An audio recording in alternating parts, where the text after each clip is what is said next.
আমরা সবাইকে বন্ধুত্ব দেখাবো, সবাইকে সম্মান দেখাবো এবং আমরা চাইবো সবাই যেন আমাদের সম্মান দেখায়। গত 15.5 বছর ভারতের সাথে বাংলাদেশের যে সম্পর্ক ছিল, এইটা সম্মানের ভিত্তিতে সম্পর্ক ছিল না।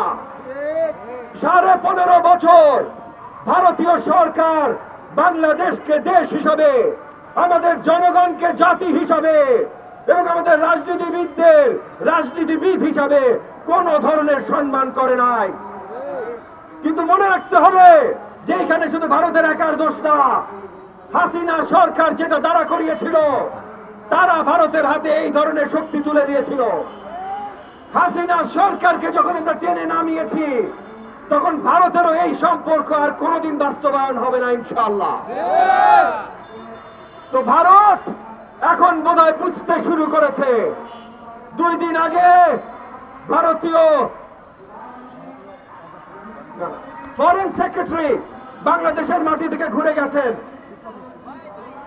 এই ডিপ্লোম্যাটিক যে মিশন থেকে উনি ঘুরে গেছেন, এখানে যে বার্তা দিয়ে গেছেন এবং এখান থেকে ফিরে যে তার দেশের পার্লামেন্টে যে বার্তা দিয়েছেন, তাতে আমরা ছোট্ট হলেও একটু ইঙ্গিত পাই যে ভারত বাংলাদেশের সম্পর্ক এখন নতুন একটা ধারায় প্রবাহিত হওয়া শুরু করবে।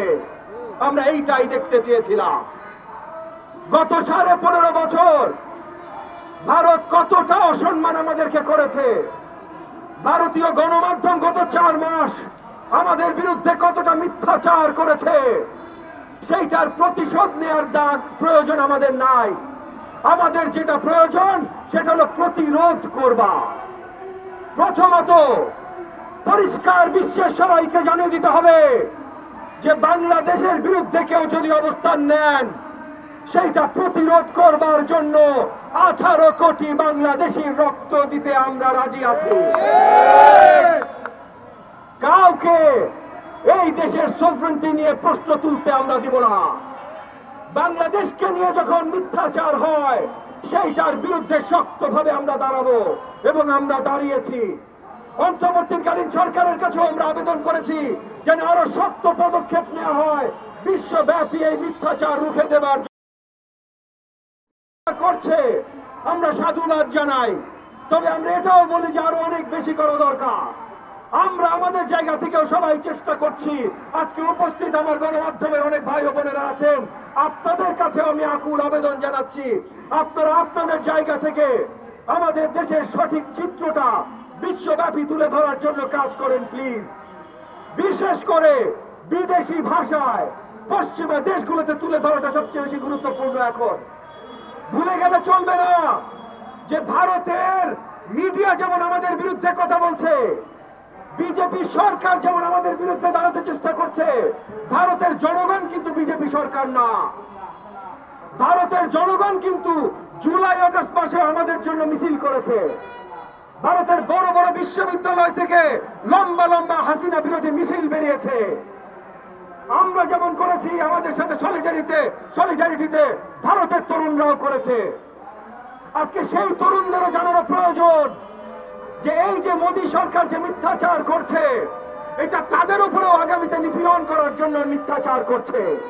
শুধু বাংলাদেশের বিরুদ্ধে না, কিন্তু বাংলাদেশের বিরুদ্ধে যখন ভারতের সরকার এবং হাসিনা নিপীড়ন করেছে, তখন বাংলাদেশের জনগণের জন্য ভারতের যে তরুণরা রাস্তায় নেমেছে, সেই তরুণদের দেখে মোদী সরকার ভয় পেয়ে গেছে।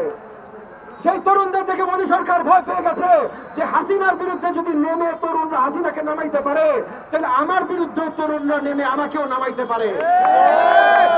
তাইলে এই তরুণদেরকে এখন ভুল কিছু বুঝাইতে হবে।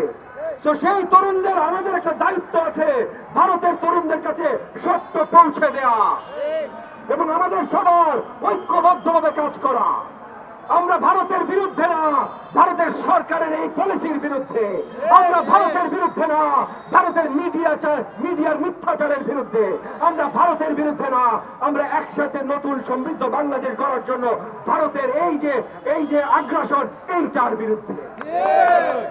এবং একই সাথে মনে রাখতে হবে, আমরা যদি ঐক্য বজায় না রাখতে পারি, তাইলে আমরা শুধু ভারতের বিরুদ্ধে না, কারোর বিরুদ্ধেই দাঁড়াইতে সক্ষম হব না। এবং ঐক্যর জন্য আমি আজকে আপনাদের মাধ্যমে আমি অন্তর্বর্তীকালীন সরকারের কাছে একটা আহ্বান জানাচ্ছি। আপনারা বারবার অনেকক্ষণ কথা বলবেন না।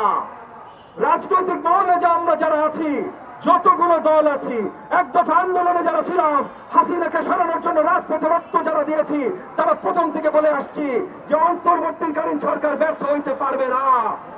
অন্তর্বর্তীকালীন সরকার আমাদের সরকার, তাদের যা প্রয়োজন, যেইটা করা প্রয়োজন আমরা সবকিছু করব, তাদের সাপোর্টে সবকিছু করব, তাদের ব্যর্থ হইতে দিব না। কিন্তু আমরা অনেক কষ্ট পাই, আমরা অনেক দুঃখ পাই যখন অন্তর্বর্তীকালীন সরকারের কোন উপদেষ্টা মিডিয়ার সামনে, জনগণের সামনে বলেন যে রাজনৈতিক দলগুলো তাদেরকে ব্যর্থ করার জন্য কাজ করছে। তারা যখন বলেন রাজনৈতিক দলগুলো সংস্কার চায় না, শুধু নির্বাচন চায়। ভাই, আমরা সংস্কার চাই, ভাই আমরা নির্বাচন চাই, ভাই আমরা আপনাদেরকেও বুঝাইতে চাই যে সংস্কার আর নির্বাচন দুইটা সাংঘর্ষিক না। নির্বাচন নির্বাচনের জায়গায় সেটা সময় মতো হইতে হবে, আমরা সেটা চাই। সংস্কার সংস্কারের জায়গায় সেটা কন্টিনিউয়াস হইতে হবে, আপনারাও করবেন। নির্বাচিত সরকার যখন আসবে ইনশাআল্লাহ, যদি জনগণ আমাদেরকে বেছে নেয়, আমরা যখন আসব তখন আমরাও করবো ইনশাআল্লাহ। দুইটা সাংঘর্ষিক না, দুইটা একসাথে হইতে হবে।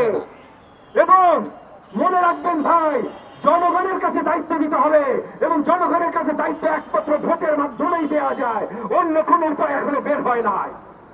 শেখ হাসিনা সরকার বারবার একটা কথাই বলেছে যে জনগণের জন্য আমি এটা করছি, কিন্তু ভোট দেয় নাই। তার মানে সে পরিষ্কার করেছে জনগণের জন্য সে করে নাই।